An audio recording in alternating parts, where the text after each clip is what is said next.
Pleasant day, everyone. I'm Aditya Reddy, Master Student in Cybersecurity from Georgia Tech. Today, I'm going to present the paper titled Understanding the Mirai Botnet. So, let's get started.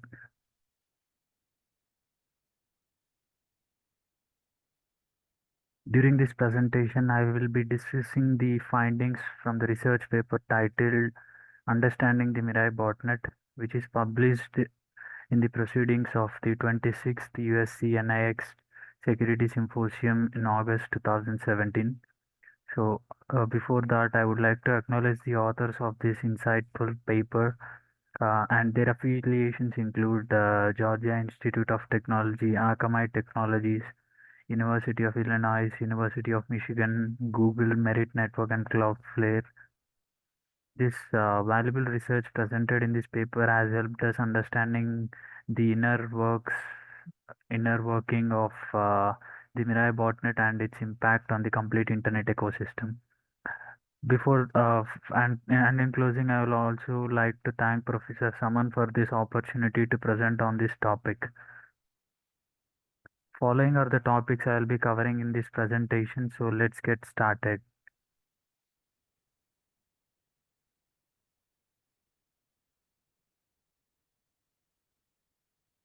In the late 2016, there is a new kind of threat that was emerged in the internet called Mirai botnet. It was built from everyday devices like cameras, routers, that turning them into a massive army.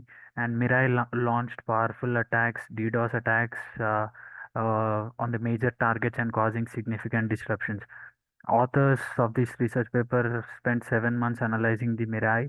They tracked its growth they tracked its growth, saying it was infected up to 600K devices, and all they identified the types of devices that compromised, and even saw how different versions of the botnet competed for vulnerable targets. So their research revealed a critical issue: the IoT uh, filled with security vulnerabilities. Mirai exploited these weaknesses in everyday devices that has minimal defenses. So this was like a wake up call for the complete industry that significantly need to focus on improving the IoT security. And Mirai's success might be one of the game changer of how the botnet works. It showed how through simple techniques one can infect a vast number of low-end devices, creating a weapon army.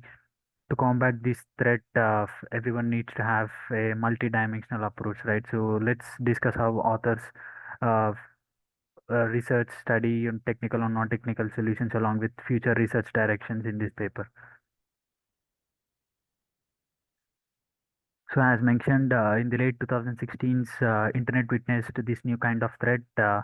Unlike the traditional botnets, Mirai infected everyday devices like cameras and routers and turning them into a massive army. So these insecurity devices or low-end security devices were used to launch DDoS attacks against major websites, that demonstrating the vulnerability of rapidly growing Internet of Things ecosystem. Mirai's success is a combination of multiple factors. It efficiently scanned the internet for vulnerable devices and exploited weak default passwords and kept its code very simple to infect a broad range of devices. So this is very ease of infection. This is also coupled with vast number of insecure IoT devices. So the rapid growth as numerous factors that are mentioned, like insecure devices and weak default passwords. So researchers also investigated and found that Mirai was primarily infected in specific regions and targeted various IoT devices with a mix of manufacturer choices. So the global reach of Mirai and the difficulty of patching vulnerable devices exposed these significant challenges in, defending against those threats. And it clearly shows the lack of robust security practices in the IoT landscape. So coming to the basic timeline of Mirai, the Mirai botnet, a malware family that targeting the IoT devices, emerged in August 2016. It gained significance in September with the large-scale DDoS attacks against high-profile targets. And early 2017 saw we have witnessed the identification of the botnet's creator and the public release of its source code. This release led to creation of many new variants with new functionalities like exploiting routers and their emergency of competing botnet operators. So this research also tracks these variants and analyze their impact on Mirai's overall spread as well. So Mirai's infection process, it can be broken down into several stages. The first stage is rapid scanning. Mirai constantly scanned random internet addresses, excluding specific blacklisted ones, searching from all the vulnerable devices. It mainly focused on telnet ports that is commonly used for remote access, and the next one was brute force login. If there is any potential victim identified, then it attempted to log in using telnet with various what do we call pre-programmed username and password combinations. And the next stage, the third stage was reporting success. If there is any successful login, Mirai reported the victim's information such as IP address and login credentials to a central server. The next stage was loader deployment, a separate program that infected the compromised device by downloading and running malicious software specific to these device ecosystems. And the usual one, which is, the next step is covering tracks to avoid detection. Mirai deleted the downloaded malware, uh, uh, and it would not survive when the system reboots. So yeah, and the next stage was securing the territory. Mirai took steps to strengthen its hold on the infected device by shutting down any competing process, including other malware strains, etc. And the final one is ready for action. Actually, uh, once infected, the device became a soldier in the botnet army, listening for attack commands from a central control server C2C while continuing to scan for new vulnerables. So this is efficient and multi-step process that allowed Mirai to rapidly infect a vast number of devices and build powerful botnet, which is capable of launching multi-large-scale attacks. How the methodology of Mirai was. Researchers focused on in their study said Mirai botnet draws upon various data sources and analytical methodologies to comprehensively understand its propagation, evaluation, and impact phases. So they have employed a wide range of network vantage points, including a large-scale passive network telescope, internet-wide scanning, and active telnet honeypot, C2 attack command logs, and passive DNS traffic, etc. So the Mirai botnet rapid and scanning behavior allowed them to track propagation to new host effectively. They have monitored network requests to the through network telescope that is composed of 4.7 million IPs operated by Merit Network over 7 months period. And by uniquely fingerprinting Mirai probes based on TCP sequence numbers, and they distinguished background radiation and other scanning activities as well. And the next one was active scanning of the IPv4 space using tools like sensors that allowed them to identify the manufacturer and model of devices that were infected by with Mirai. So, despite these challenges, such as devices or disabled servers, post-infection, they managed to extract significant insights into the device landscape affected by Mirai. And the next one was Telnet honeypots that provided the authors with valuable data on the evolution of Mirai's capabilities. They collected different binaries installed on these honeypots and analyzed samples for architecture, extracted login credentials and the C2C domains, and identified few patterns in the attack commands. And the next one was passive and active DNS that enabled the researchers uh, to have details regarding ownership of Mirai strains and estimate their relative size. They explore DNS data for C2 domains and mapping IP address in its attack commands, so such kind of thing to identify the victim domain names and gain the insights into their infrastructure supporting the Mirai variants. And finally, the DDoS attack traces from service providers like Akamai and Google Shield provided them with empirical data of how the Mirai's impact was. And these traces uh, correlated with IP addresses observed in the attacks and help them to understand the volume of the traffic generated through Mirai in different periods of its evolution. And tracking Mirai speed. Uh, uh, One of the first step to understand Mirai was bootstrapping. Uh, Researchers analyzed how the botnet bootstrapped in its initial infection. So when you check on the graph, I mean it signifies what type of devices it targeted and how it eventually infected an estimated 600K hosts.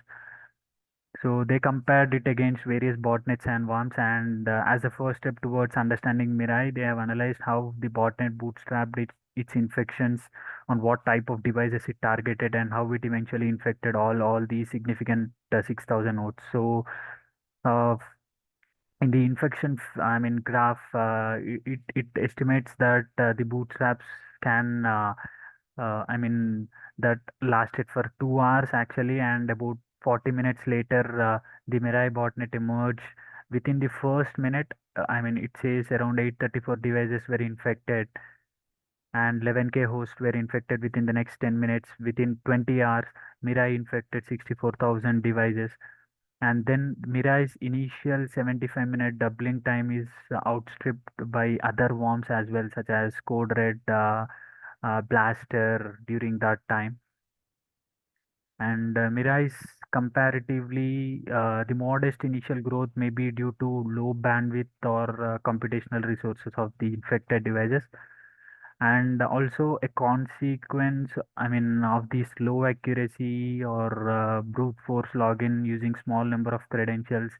All these included in the bottleneck in the small device infrastructures. And steady state size was the other parameter or metric. The initial growth was, I mean, Mirai saw a rapid rise in its infected devices, reaching a steady state of 200 to 300K by end of September 26. And the peak of Mirai was seen in November 2026, that surged to 600K devices, and later in the late Feb 2017, there's a declining phase of Mirai, reaching around 100K by the end of that specific observation period. So when we have a closer look at all these factors influencing the rise and fall, we can divide them into four stages. The early success was, despite its simple method of exploiting default credentials and passwords, it managed to infect large number of devices compared to historical botnets like Karna, etc. And the other thing was shifting strategies. Mirai was not limited to Telnet and SSH. It evolved to target other vulnerabilities, leading to, I mean, new infections in the later November. And the fighting back can be seen as network operators, particularly uh, Telcom, Dixchi Telecom. They took steps to patch vulnerabilities, leading to decline in infections. However, these non-immediate decrease is there, right? So this suggests that these patches required device reboots to become very effective. That was there were huge devices, so that was one of the fighting back metric for Mirai, and the regional variations. So the decline was not uniform across all regions, while some internet service providers saw a significant drop in infected devices, but other has slight increase in them. So overall, Mirai botnet size fluctuated through its lifespan, but proactive measures by network operators ultimately led to decrease the infection.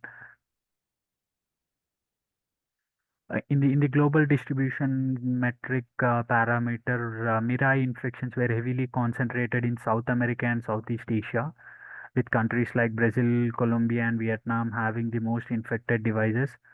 And also, there is a different. I mean, this is somewhat different from the earlier worms that mostly targeted the US area.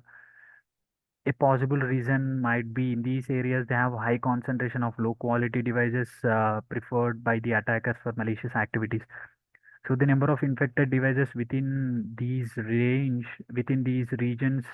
they generally grew over the time with some exceptions. For example, Colombia saw a particularly large surge in infected devices, maybe due to introduction of new exploits like one targeting CWMP.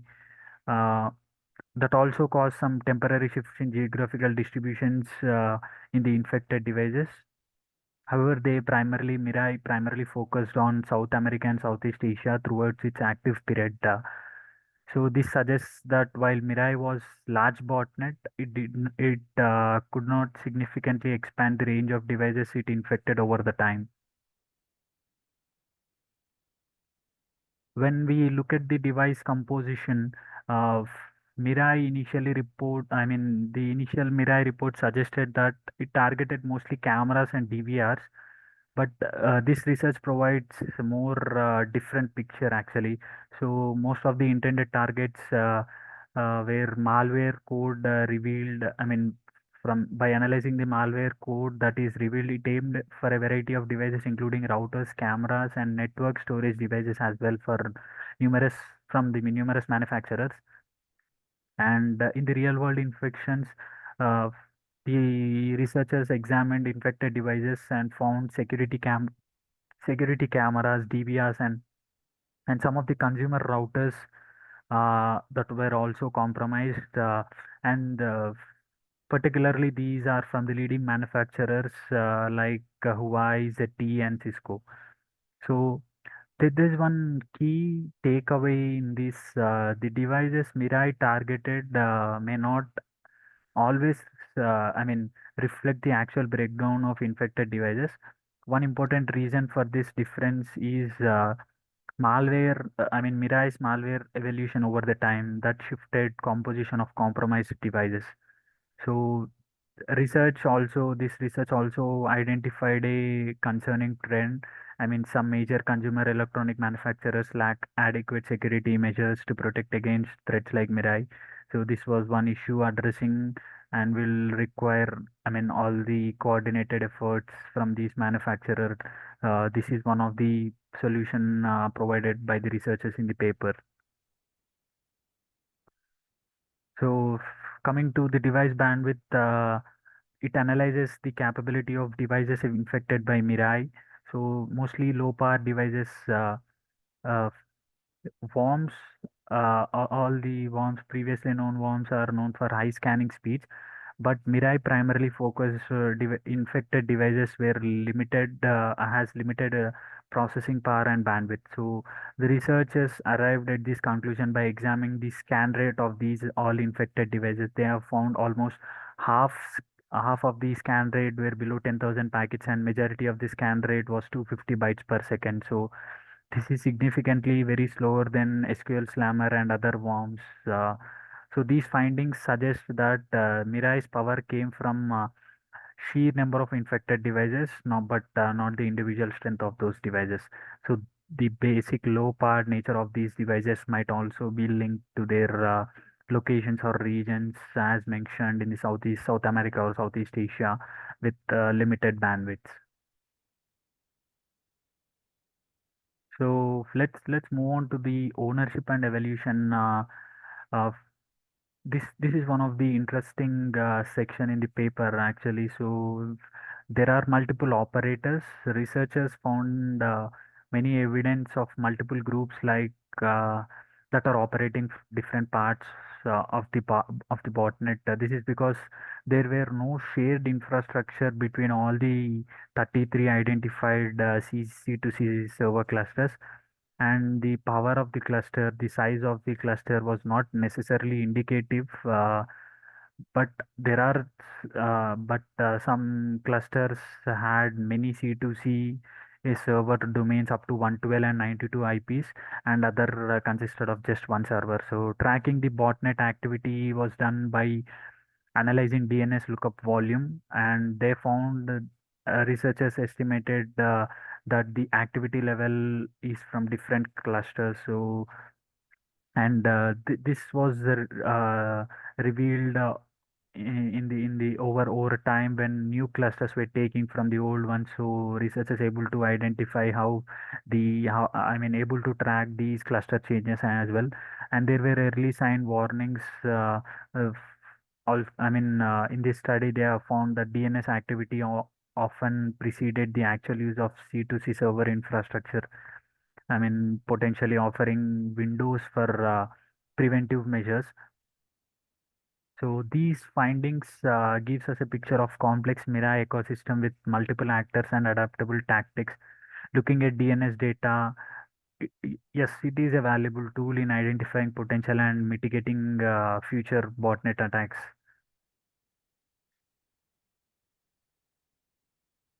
And coming to the evolution, it can be broadly divided into two phases. One is pre-release and the post-release. So pre-release timeline was August 7 to September 30, 2016. So during this time, upgraded from IP-based domain to C2 infrastructure. They have implemented techniques to evade detection like deleting binaries, etc. And also increased by adding different passwords, closing the infection ports, and killing the other competitor malware in the low power devices. And the next evolution phase was post release from September 30, 2016. So there's a rapid emergence of new features like improved infection and hardened all the binary files. They have continuous updates to credential list, all the IP blacklist, and scanning different multiple targets. And the other major one was evidence of all the operator using DNS for potential evasion, and multiple actors modified Mirai, leading to diverse functionalities across the cluster. So this says that not all changes are guaranteed success in Mirai's evolution, both pre and post release. But some clusters with rapid evolution had a lower impact. And Mirai also shares similarities with other malware in its use, in the expired domains or re-registered domains as well. Mirai's DDoS attack. This section in the research paper identifies how targets and tactics are used by Mirai during its 5 month infiltration time. So, mostly by if we look at the statistics of the attack types, 32.8% were favored volumetric attacks, and there were 39% favored TCP state exhaustion attacks, and the other 35% was application layer attacks. And the wide range of targets were that include gaming servers from different manufacturer devices, and there are different telecoms, anti-DDoS providers as well. There were some political websites also included as significant targets, mostly in the Russian sites.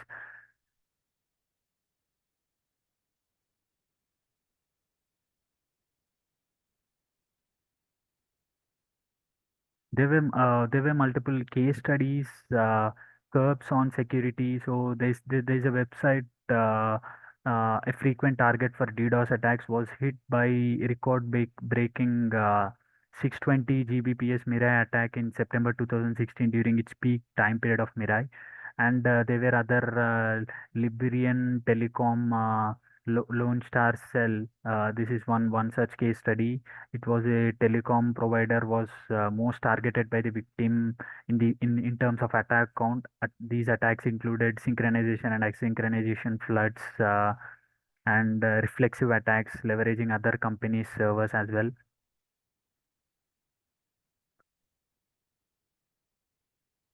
So Mirai attack methods were diverse, causing significant disruption despite the limited resources of the compromised devices. So the authors in this research paper proposed different security challenges that are lacking in the existing infrastructure and potential security solutions to them as well. So let me first cover what are the security challenges that were covered by the authors in this research study. The first main basic thing was weak security default passwords that were used and software vulnerabilities. Unlike these desktop and mobile devices that has frequent security updates and security patches, but that is not seen in case of IoT devices. So that software vulnerability and security updates are major security challenge, and limited update capabilities. Many devices lack automatic update mechanisms. So that was one search concern, and device identification in when identifying vulnerable devices on a network can be difficult because most of them lack a uniform way to report the model or firmware version. And the next one was industry fragmentation. The diverse range of operating systems or protocols used in these IoT devices from different vendors, different manufacturers, so that made them difficult to establish common security practices. And the other one was end of life support. What happens if to the security device after manufacturing stop providing the further updates? So even though that device is currently utilized in the real time production, but what if the manufacturer stop providing the security updates to those devices? So this is one such major security challenge, and some potential solutions that were suggested by the researchers are hardening the security, uh, providing automatic updates and emergency notification systems to the registering email ID during setup, or leveraging in a good centralized monitoring platform. And device identifications, identifying different firmware versions, different manufacturer versions, or reporting different models if there is any security incident happen. And industry collaboration towards more unified Internet of Things approach for better standards and practices. And extending the support, as mentioned, if there is end of life support when a manufacturer stop providing security updates or practice security patches to the device, who will extend these supports to the critical security patches to the devices. So addressing these challenges, these require multi-dimensional approach that involves both manufacturers, developers, or potentially the regulatory bodies. So this includes complete collaboration, industry collaboration to bring out secure and to secure the uh, ever-growing world of Internet of Things devices. So these are security challenges and recommended security practices by the researchers in the paper Understanding the Mirai Botnet. Thank you for your time.